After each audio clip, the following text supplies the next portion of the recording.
হ্যাঁ হ্যাঁ, আমি একটা অপরাধী। সমাজের বুকে আমি একটা কলঙ্ক।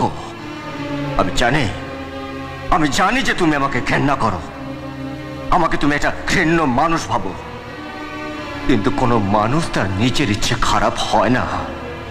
কোনো মানুষ তার মায়ের গর্ভ থেকে খারাপ হয়ে জন্মায় না।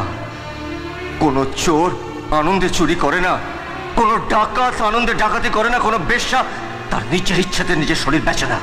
সময় আর পরিস্থিতি একটা মানুষকে খারাপ করে।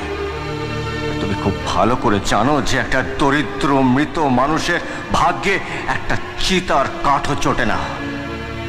তাই এই পৃথিবী আমাকে একটা জিনিসই শিখিয়েছে, গরিব হয়ে জন্মানোটা কোনো অন্যায় নয়, কোনো পাপ নয়, কিন্তু কিন্তু গরিব হয়ে মরাটা সবচেয়ে বড় অন্যায়, সবচেয়ে বড় পাপ, সবচেয়ে বড় অন্যায়, সবচেয়ে বড় খুব ভালো। সবচেয়ে বড়